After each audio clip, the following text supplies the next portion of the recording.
Hi all, let's take a look at the Achieve 4.2 homework assignment.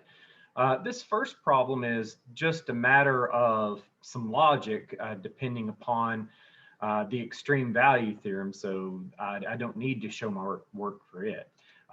Looking at your problem, it's probably, unfortunately, the exact same graph as mine. But what we're asked here is on this graph, remember 10x to the negative 1, same thing as 10 divided by x. So we know that that's going to have a vertical asymptote on the y-axis. As x approaches 0, the y value is going to approach infinity. As x approaches infinity, the y value is going to approach 0. It's asymptotically approaching the y-axis and x-axis.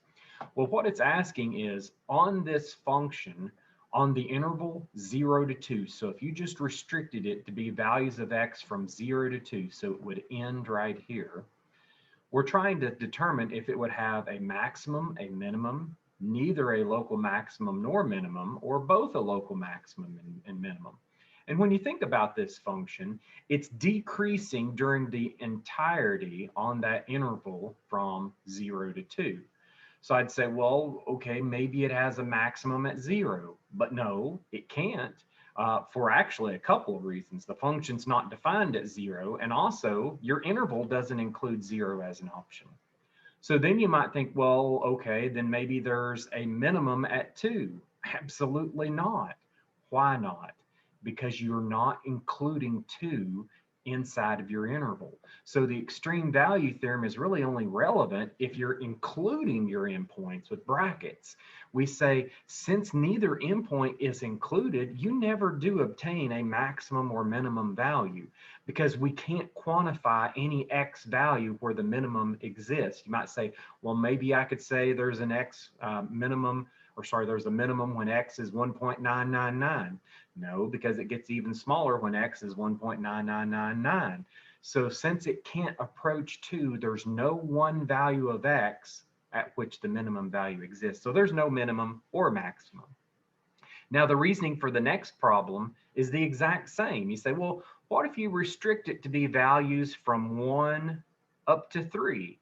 That looks like a much more reasonable function. But yet again, it's a decreasing function entirely on that interval. So you might think, well, does it have a maximum at 1? No, it can't, because 1 is not included in your interval of values. And there's no specific value of x where you could stipulate a maximum exists at. And then similarly, you can't say there's a minimum at 3 because 3 is not included in your interval. So yet again, this has no maximum and no minimum. Now, the mistake I made in this one, and you'll see it took me 2 attempts, is I went ahead, did these 2, and then tried to submit my answer. It's not what it's wanting. Please remember to scroll down and answer the remaining question. Now, I can't get the remaining question and the graph, but you can remember what the graph looks like. For this same graph, what if you're trying to answer for the interval and the difference here is closed brackets from 1 to 2? You can clearly see, well, if I'm just looking at the interval from 1 to 2 with the endpoints included, then clearly, hey, I'm going to have a maximum at 1 and I'm going to have a minimum at 2. So it includes both a local minimum and local maximum. So we can say the C choice for that one, it contains both. And then you can move on to the next question. Now, all the other questions in this section, well, kind of with the exception of this one, will require me to show my work. This one really doesn't require much work because it's such a simplistic original function. Please recall that the critical points are points at which the derivative fails to exist, that the original function does exist at, or more commonly, critical points are where the derivative is equal to 0. But your original function here is just a wimpy linear function, and we know that the derivative of any linear function is just the coefficient of x. In this case, we'd say, well, y prime is 6. That derivative can never equal 0, and it's never not defined, so there are no critical points. And when there's no critical points on these problems, you just put the critical points do not exist. So kind of problem there. Then they get better. So now it's asking us to find all of the critical points for f of x is equal to x cubed minus 9 over 2x squared minus 54x plus 5. It's probably best that I go ahead and maximize this screen for the rest of the problems here. So now, on this one, if I'm trying to find the critical points, I can go in and say, well, I have my function, I take its derivative. Its derivative is simple, it's just the power rule derivative here. And I need to try to set that equal to 0. I knew I could more easily do that if I factored a 3 out of that quadratic, so that's what I did. And I got x squared minus 3x minus 18. And then I said I need to find factors of negative 18 that sum to get to negative 3. I instantly thought, well, that's negative 6 times positive 3. Boom. X minus 6, x plus 3. Now the zero product property tells you to set each factor equal to 0. We know the first one can't equal 0. The second one's equal to 0 when x is 6. The third one's equal to 0 when x is 3. So you have two critical points in this problem, 6 and negative 3. Now the only thing that Achieve is wanting you to do is put your two answers and separate them by a comma. They don't even have to be in order. You could put 6 comma negative 3 if you prefer. So you just put your answers in there for your critical points, hit enter, and move on. The next problem I had, x to the negative 12th minus x to the negative 13th. Well, here's what I did for that. I said, well, okay, if I'm trying to simplify out this expression and try to find the critical points, first of all, please note that these x's are understood to be in the denominator. So I know that I already have a restricted value of 0. Since 0 is restricted in the original problem, it cannot be a restriction in your derivative because it doesn't exist in the original. So you just say there are no critical points at x equals 0 because it's not part of the domain of the problem. Now I can say, well, all right, let's take the derivative. Negative 12x to the negative 13th plus 13x to the negative 14th. I set that equal to 0 to find my critical points. Now, factoring with negative exponents usually really troubles students. I will have students that will say, oh, I should factor out an x to the negative 13th. No, you should not. Whenever you're taking out the greatest common factor, same thing I did in the last problem, you always take out the smaller factor. Well, x to the negative 14th is smaller, so I factor that out. When I factor out an x to the negative 14th, my first term had one more power of x in it than this term did. So it's going to be left with a negative 12x to the first. In the second term, when you factor out the x to the negative 14th, you're just left with a 13. Now, I use the zero product property and say, well, it's either this factor times or this factor that's equal to 0. The first factor, it's important that you understand it cannot equal 0 because x to the negative 14th is the same thing as 1 over x to the 14th. And you say, well, 1 divided by any term of x, it's not going to be 0. So that's not going to lead to a solution. And please also recall what I was saying in the beginning of this problem. You can't say, yeah, but your derivative would fail to exist at 0. So isn't that a critical point? No, because 0 is not part of the domain of the original problem. So that doesn't yield any critical points whatsoever. I go to the second factor and I can say, well, negative 12x plus 13 is 0. That's going to give me negative 12x is equal to negative 13, divide by negative 12 on each side, and you'll get positive 13 over 12. So my only critical point for this problem is the 13 over 12. You see, I just put that in as my critical point, and I was able to move on. For the next problem, pretty similar. In fact, most of the problems in this section are the same idea. We're trying to find the critical points of a quotient x over x squared plus 4. So I went in and I said, well, all right, I'll use the quotient rule when I take the derivative. And I did that right here. I said the denominator times the derivative of the numerator, which would just be 1, minus the numerator times the derivative of the denominator, which is just my 2x. Then I can say, well, all right, I need to simplify that. Of course, all of this is over the denominator squared. I brought that over to this. Now, for my numerator, I said this is going to be x squared minus a 2x squared. That gives me negative x squared. Then I have plus 4. The only way a fraction could equal 0 is when the numerator of that fraction can equal 0. So I said this derivative is equal to 0 when the numerator is equal to 0. I thought of that as the group 4 minus x squared, which allows me to factor by grouping and say, well, that's just 2 minus x, 2 plus x. That's these two factors right here. You set these two factors equal to 0, you get your critical points at 2 and at -2. Now again, you'll see I just had to enter the critical points on achieve as -2 and 2. For the next problem, now this one is quite a bit trickier than the preceding ones because up until this point, all of our critical points have been from just setting the derivative equal to 0. Anytime you have a square root, we know when we take the derivative, that group to the 1/2 power becomes the group to the -1/2 power. So there's values of t in this problem that exist in the original equation that will not exist in the derivative. Like I can already tell you, I know unequivocally, other than I know I can just look at my answer, but I knew before I even worked this problem that -4 would be a critical point. And the reason I knew that is because if you think, well, is -4 part of the domain of the original function? Sure it is. You could plug a -4 into that square root.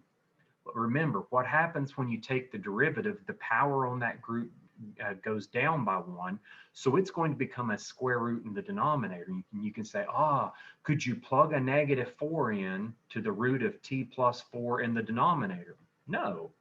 Then -4 is a critical point.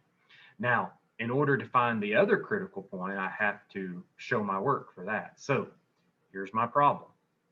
I had f of t is equal to t minus 6t to the t plus 4 raised to the 1/2 power. It's better if you do that rather than the square root. Because now I can say, well, when I take the derivative of t with respect to t is 1. The derivative of this second group, the 1/2 comes down in front, multiplies the -6, and I get -3. And then I get the group to the 1 lower power. Now the chain rule would tell me I would need to multiply by the derivative of what's inside of that group. That's merely just a 1. So I can say, okay, my derivative is taken correctly. Let's rewrite it back in terms of roots now. This is the same thing as 1 minus 3 over the root of t plus 4. I try to set that equal to 0. And I can say, well, all right, then I could move the 3 over the square root to the right-hand side. It would become positive, and I set that equal to 1. Then I would multiply both sides by the root of t plus 4, and I get the root of t plus 4 is equal to 3. At that point, I can't solve for t as long as it's inside of a square root, so I square both sides, and I get t plus 4 is equal to 3 squared, which is 9. Then I solve for t. T is going to equal 9 minus 4. I get t equals 5. Now, that's one critical point, but then please notice I said we also have a critical point when f prime of t does not exist. And it has to be a critical point where f prime of t does not exist and the original function does exist. I could see a student saying, well, okay, f prime of t, yeah, it doesn't exist at -4, but it also doesn't exist at any t value to the left of -4. So what about them? Aren't they critical points? No, because those were not part of the domain of the original problem. However, -4 was a part of the domain of the original problem, and it cannot be a part of the domain of the derivative. Thus, it is a critical point. I have to remember my two critical points in that case are -4 and 5, and you can see achieved like that answer. And also keep in mind, you didn't have to put them in order from low to high. I didn't in that case, and it accepted my answer just fine. Now for the next one, a bit of a strange problem. What I need you to remember with absolute values is that there's no such thing as the derivative of an absolute value. There's no such thing in the next class as an integral of an absolute value. So we have to account for them correctly within the problem. And so what I've done in this problem, if I have f of x is equal to 16x plus the absolute value of 15x plus 1, you need to first examine that absolute value of 15x plus 1. Every single absolute value function in existence is merely just a piecewise function. the absolute value of 15x plus 1, it's just going to be 15x plus 1 if what's inside is positive. It's going to be the negative of 15x plus 1 if what's inside was negative. So what I do real quickly is I just say whatever's inside the absolute value, set it equal to 0. We know that that's going to be equal to 0 when 15x is equal to negative 1 or when x is negative 1/15. Okay, so then I can say for any x value greater than negative 1/15, this absolute value does nothing. And it also doesn't do anything if x is equal to negative 1/15. You just have a 0 in there, and the absolute value of 0 is 0. So I say the absolute value is just serving as 15x plus 1 anytime x is greater than or equal to negative 1/15. However, it's the negative of 15x minus 1. You change the signs of everything inside of it if x is less than negative 1/15. Because it has to change the sign of that negative answer to give us a positive.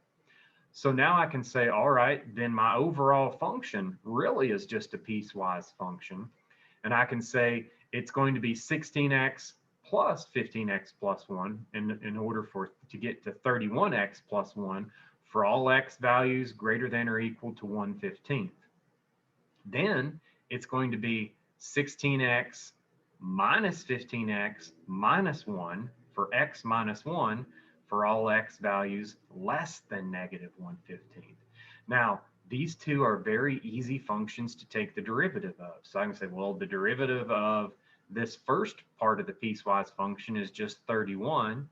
The derivative of the second part is 1. But here's the thing that you have to remember.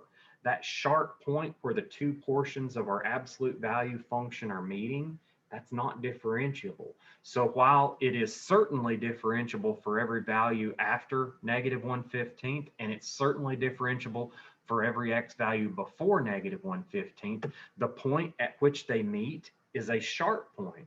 It's not going to be reflected by, it's not going to be represented by a derivative. That's one of the places where derivative fails to exist. So I can say f prime of x exists, I should have put a plural there, exists for all x, except for x is equal to negative 1/15. There is a sharp point there and thus a critical point. And you say, well, is that the only critical point? Yeah, because it can never equal 0, and it can't equal 0 at this point either. It's just undefined at that point. So the only critical point comes from where the derivative is undefined, and that's at the point where these two portions of the piecewise function match up. And so for 7, you just say, yep, it's the part where the function in the inside the absolute value is going to equal 0. Now for number 8, we're asked to find the critical points of a logarithmic equation. We have x natural log of 8x. So I can say, okay, should be pretty good. Here's my work for it. I said if I have f of x is equal to x natural log of 8x, then in order to find the critical points, I need to take the derivative. When I take the derivative, I'm thinking product rule. Derivative of the first is 1 times the second plus the first x times the derivative of the second. And a lot of students make a mistake here. They'd say, hey, I think you forgot to put an 8x in the denominator. No, I did not. Remember, the derivative of any logarithmic function is 1 over what's inside the logarithm times the derivative of what's inside the logarithm. So this portion right here would really be 8 divided by 8x. It's just going to reduce down to 1 over x.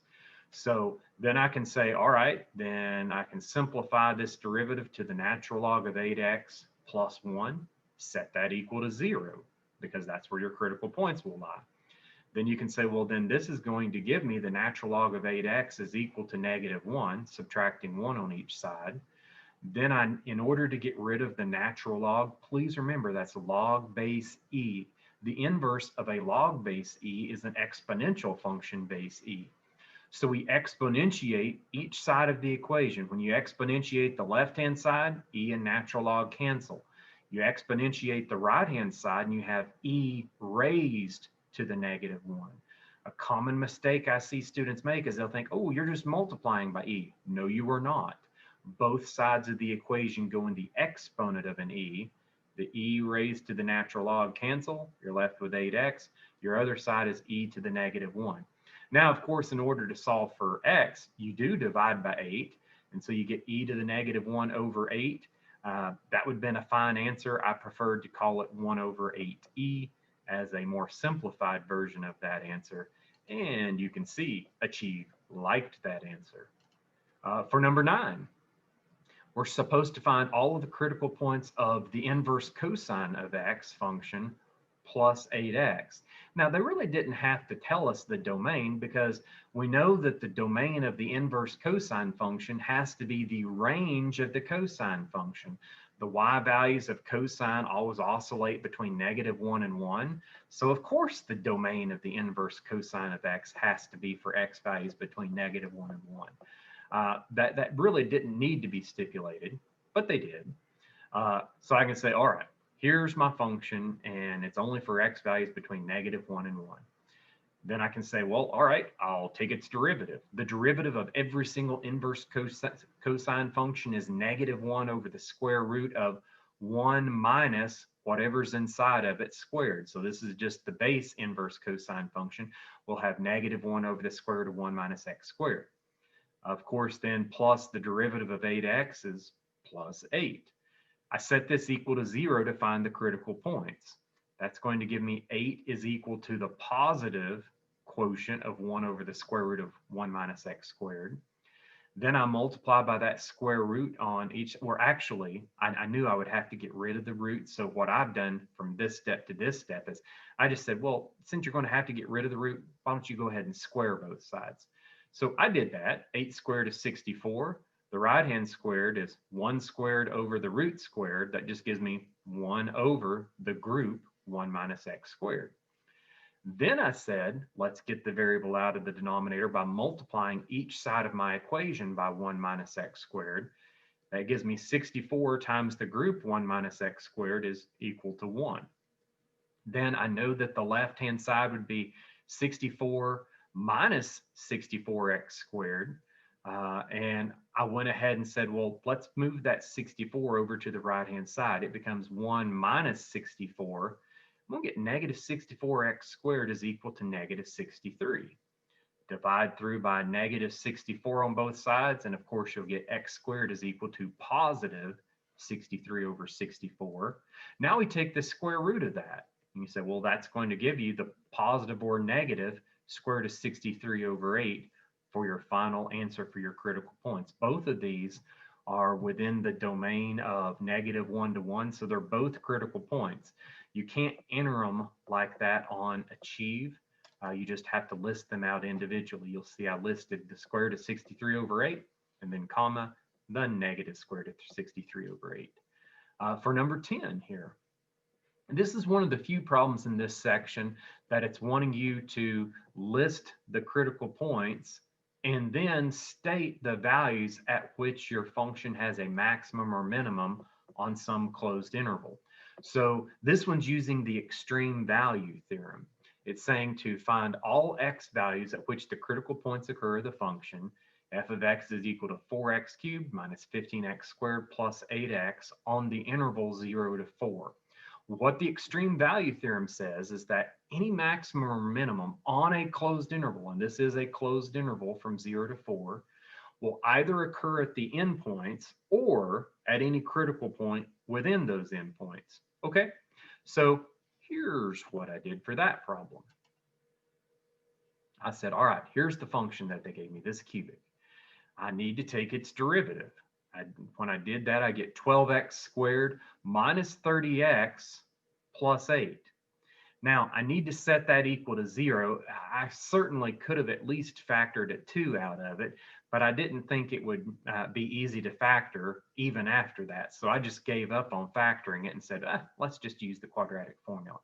So I said x is equal to negative b plus or minus the square root of b squared, 900, minus 4 times a times c, all over 2a 2 times 12 there. And that ended up giving me 30 plus the square root of, I had a factor of 4 times 129 in here. I factored out the 4, it gave me 30 plus 2 on the root of 129, all over 24. I reduced that down by a factor of 2 to get to this. Now, whether you reduce it or not, you should be able to see that your expression is roughly equivalent to 0.304 and 2.196. But now, one of the mistakes I made is because it asked us to round to 3 decimal places, but that's only for the maximum minimum values. They don't want the critical points rounded. I accidentally did that to begin with, and you can see that's why I took 2 attempts to do this problem. They want the critical points in exact terms, so just please put whatever you get as a result of your quadratic formula up here. The 15 plus the root of 129 over 12 and the 15 minus the root of 129 over 12. Now, for the maximum minimum values, I have to continue doing the extreme value theorem. So I can say, okay, extreme value theorem asks me to evaluate this function at the endpoints and at any critical points within them. So I just went to my calculator and evaluated this so I could make sure that both of these critical points were within the region, and they both were. 0.304 is within that and 2.196. And then I said, okay, I'm going to plug in the x values of the endpoints and the critical points into the original function. And when I did this, I just used the graphing features on the calculator. I entered this into y equals, and then I went to my graphing calculator screen to get to the other. I can show you here real quickly. So what I did for this one, I would have just went in, and I don't need a y2 in there. So I would have just went in and said, we have 4x raised to the third, and then minus 15x squared. Plus 8x, and then I need to evaluate this. Since you need to evaluate, it's best to do it on the table, but that table is really only beneficial if you make sure to have your independent on ask. It should not be on automatic. It's not going to be very useful. And in fact, I would highly suggest you to always have that independent over on ask. Most of you will have it on this. You need to scroll over to ask and keep it there. You'll no longer want to scroll to find x values anymore. Now, these 3 x values, not the ones I need. I'll just delete them off real quick. The ones that I need for this problem were 0.304,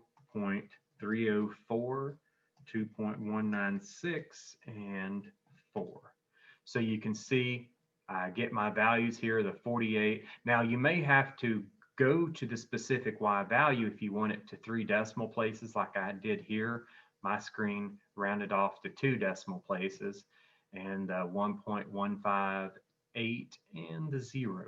So once I got that in there, I could quickly see that the minimum was negative 12.408 and the maximum occurred at 48. It just wants you to enter that in on achieve, the minimum and maximum, just like that.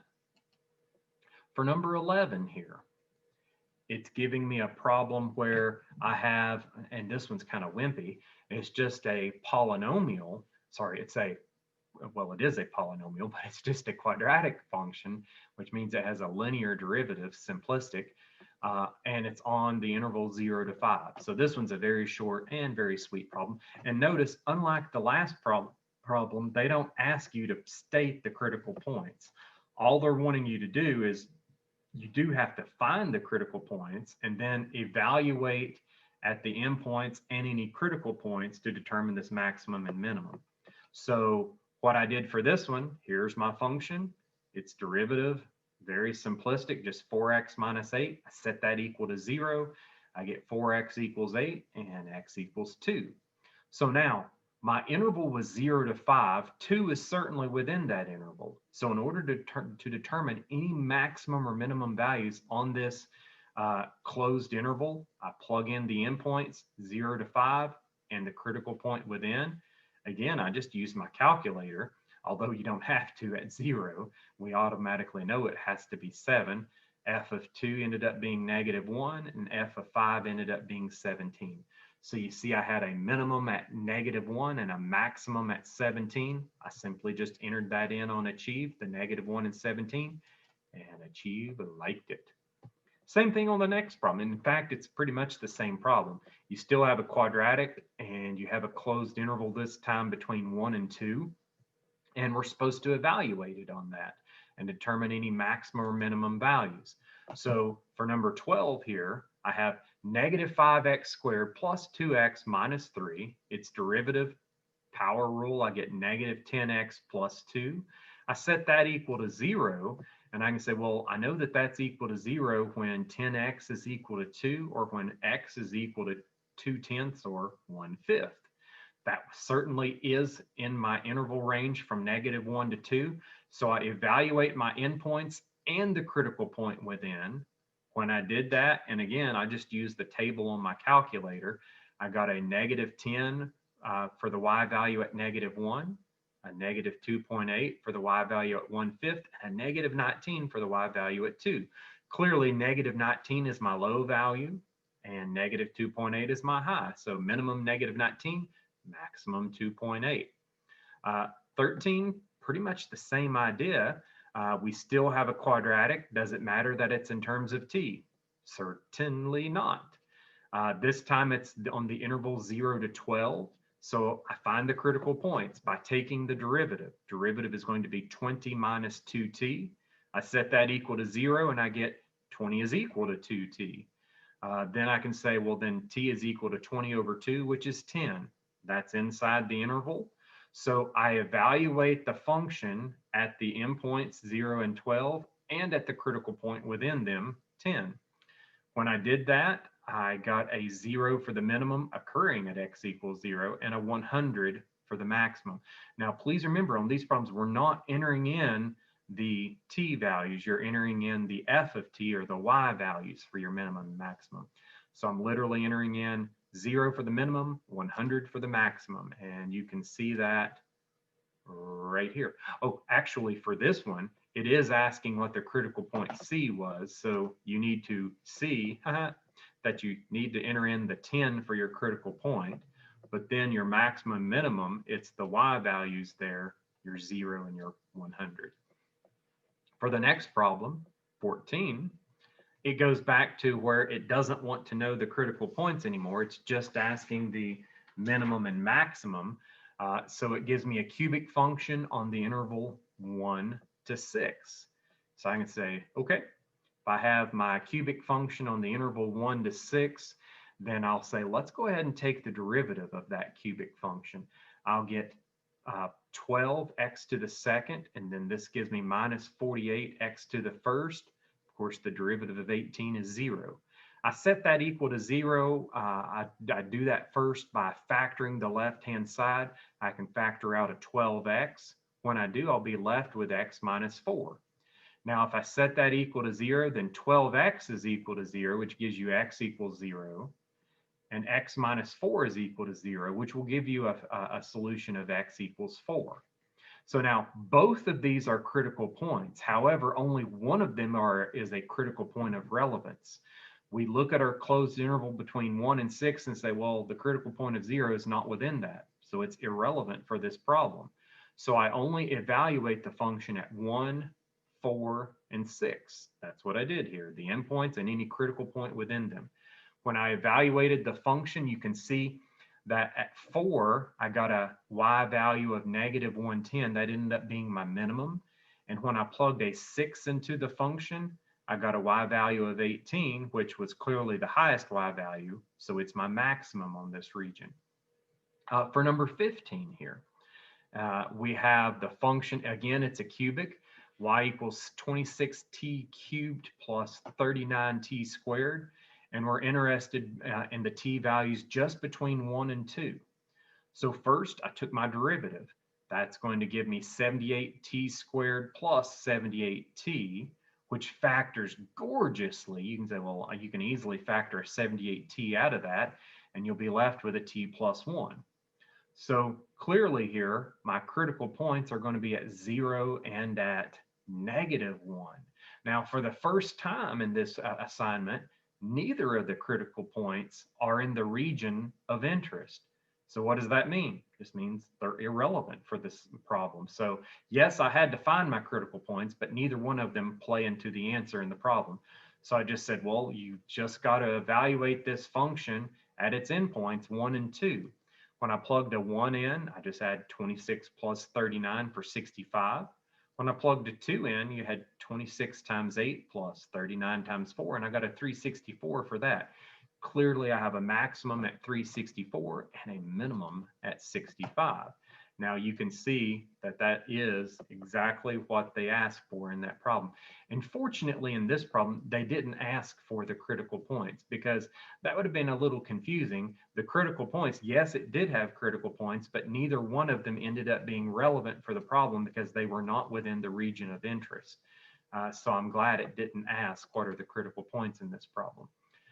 The next one, again, it's not asking for the critical points. It just gives you a function, and it asks for the maximum and minimum value on the closed interval, -6 to 6. But we know how to find that. We can say the maximum or minimum values on any closed interval have to occur at the endpoints -6 and 6, or at any critical points within those endpoints.